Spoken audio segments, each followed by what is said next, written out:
আমাদের গরমের ছুটি ভার্সেস বড় লোকের গরমের ছুটি। মা জানো, কাল থেকে গরমের ছুটি পড়বে। ও তাই নাকি?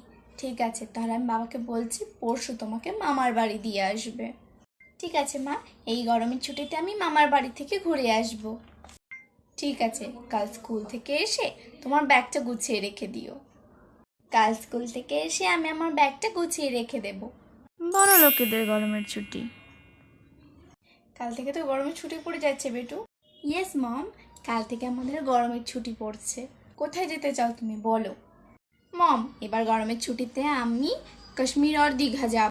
আচ্ছা, কাশ্মীর আর দীঘা যাবে? ঠিক আছে, তাহলে তুমি প্রথমে দীঘাতে ঘুরে এসো, আর ততদিনে আমি তোমার কাশ্মীর যাওয়ার টিকিটটা করে ফেলি। তোমার সাথে তোমার সব ফ্রেন্ডসরাও যাচ্ছে তো? ইয়েস মম, আমার সব বন্ধুরা যাবে। ততদিনে আমি তোমাদের কাশ্মীর যাওয়ার টিকিটটাও করে ফেলছি, ঠিক আছে?